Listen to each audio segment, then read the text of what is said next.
Now it has a barn door style door. First of all, before we move on, I want to show you, it has a window here that allows you to actually get into the back of it without opening the door, because when it's full of cargo, sometimes you don't want to disturb any of that. So what I want to do is put my key in here, turn it and hold it for 2 seconds, and you'll hear it pop like it did. Of course, you probably can't hear anything with everything going on out here. This pops open like that, and now you have access to cargo inside of the vehicle without having to open the door. Kind of cool. If we open up the door, of course we have to have it unlocked first. I may have locked it actually when I did that. It's actually built, as you saw there, it's on a shock. So it's going to actually open up for you. So it's really, really cool. It actually also locks, so if you're on an incline or a hill and you want that open, but it's not going to stay by itself, you can actually lock it open. You pull that towards you. Now, you've had a locking strut. Now I can't get it closed. So on a hill or an incline, you can make it stay open so that you can get into the back of the vehicle. As you can see, the back of the vehicle has the same interior vinyl lining. It's got, this one actually comes with, of course, a cargo mat, floor mats, and a first aid kit. All his options. But take a look at this. This is the subwoofer for the premium radio. This thing will rock. And it's also got a 110 volt outlet here, so that if you want to plug in an appliance or a radio or something, you can actually do that right from the back of the vehicle here. While you're here, I'm going to actually show you how this seat folds down, so you can see the cargo space available. So I'm going to be over here real quick. Johnny, can I just call 200, please? Johnny, call 200, please. First thing I'm going to do is fold the headrest down, just like that. And then there's a seat bottom that comes up, and button here holds that seat down.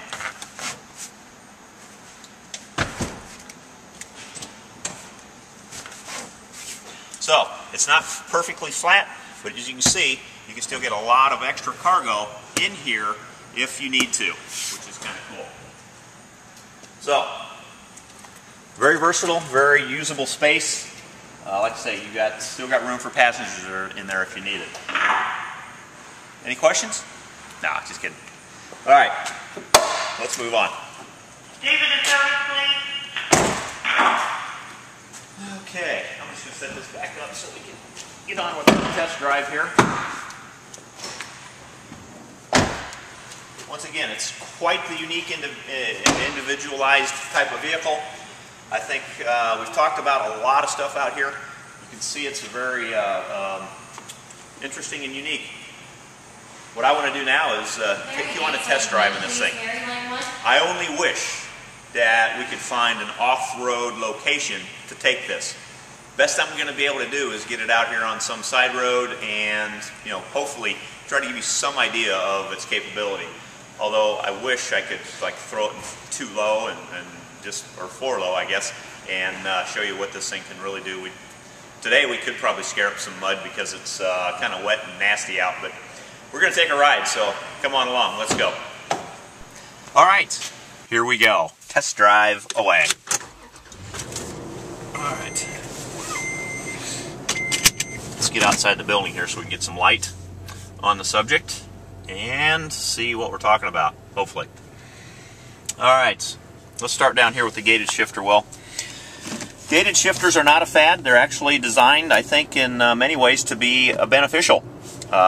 Each gear has a horizontal rate listing of exactly where it's at: reverse, neutral, drive, and then to the left of that, over here's drive, over here's 4, 3, 2, and low. So it's really easy to manipulate. If I had a sore hand or finger or something like that, it'd be hard for me to pinch or squeeze something like they used to have to do. Now, push it, put my foot on the brake, push it to the right and pull it back.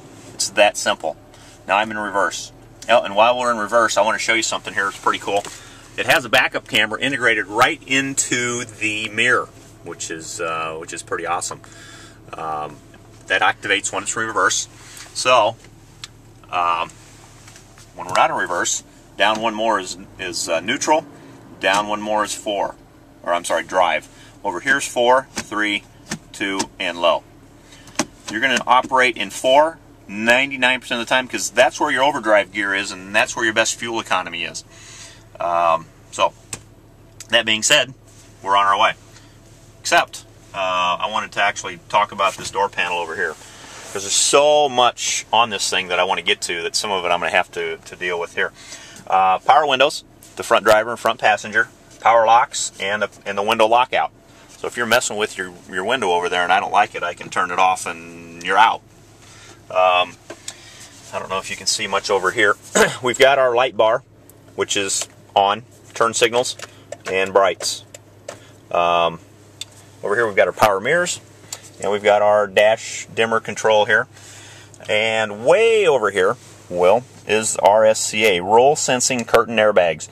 This is an important switch to have in a vehicle like this, because if you're going off-road, the curtain airbags in this vehicle will deploy if it senses a rollover.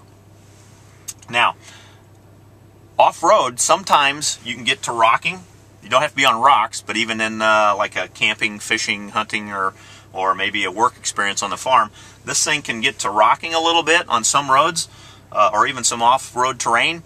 You want to turn the airbags off, because if it senses that it's going to roll, those airbags will deploy, and don't think you want that to happen. So always be cognizant of that when you're off-road, to turn those side airbags off. All right, steering wheel, leather wrapped, which is really cool. Over here we have audio controls, and right here we have our Bluetooth phone capability or phone compatibility controls.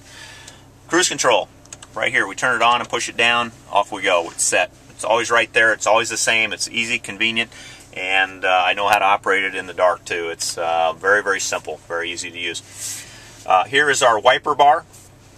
The whole bar itself, I want to show you the 3 wipers, it's pretty cool. If I turn it down one time, that's my intermittent. And now I have an intermittent speed, I can speed it up or slow it down. If I turn it on, they'll come on and stay on. And if I push it down one more, they're on high. This outside button here is for the rear. If I turn it one time, it's on low. If I turn it back, it's off. And so that's the wiper bar.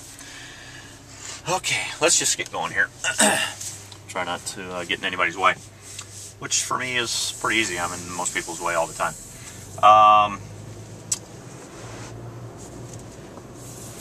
Looks good on me, doesn't it? I love these things. They're so cool. All right. Let's go back up here, Will. We'll talk about the mirror again real quick. It is an auto-dimming mirror. And, of course, when that little display for your backup camera isn't on, you couldn't even be able to tell it. Down here is that gauge cluster I was telling you about with the inclinometer. That shows you north, south, east, and west, basically as far as how the vehicle is tilted. Maybe we'll get to see a little bit of that up here when I tilt down on the drive. We'll see if it tilts forward at all. Yep, see, there you go. Now I'm at a 10-degree front down angle. And if I was sideways on something, the ball would go this way. Or, you know, tilt left and right. That ties into a little readout here that gives you your... Yeah, it's got a thingy, like a thermometer. That's it. And over here's your compass. Good. Yeah. Now that I know all of that, it sounds real professional and all that. While we're waiting for traffic here. Oh, I guess we're gonna open up. Now, Will, I hope you're ready for this. Maybe not. I don't know. I'm going to do a real quick acceleration test when we get up here a little bit. I'm going to be doing about 25 miles an hour or so, and I'm going to show you what this thing's capable of doing. Of course, right now it's operating in a very economical mode. Smooth, quiet, efficient. It really doesn't even feel or handle like something you take rock climbing, because it is that smooth. But from 25 miles per hour now, I'm going to hit the gas and show you what this variable valve timing can do. As soon as I make sure this car isn't going to turn in front of me. All right, here we go. And 50 and 60 miles an hour, just like that. So, when I say it's like 2 engines in one, wow, you really have to try that yourself to experience that, because this thing has some amazing performance capability if in fact you need it. So that's good. Got to try it. You just got to try it for yourself. It's hard to get that sensation, that feeling. I know you can hear the engine revving and the thing taking off, but it's hard to feel the G-forces as it presses you back in your seat and really gives you that feeling of confidence knowing that there's that power there if you need it. We're on kind of a rough road, but it's really, really smooth. And it's really, really quiet. It's like a pea gravel road, so obviously it's going to be a little bit noisier. Like I say, it's really, really quiet. It's hard to, like I say, I hate to repeat myself, but it's hard to imagine that this vehicle having the capability that it does go off-road to be handling this smooth and this quiet. Okay.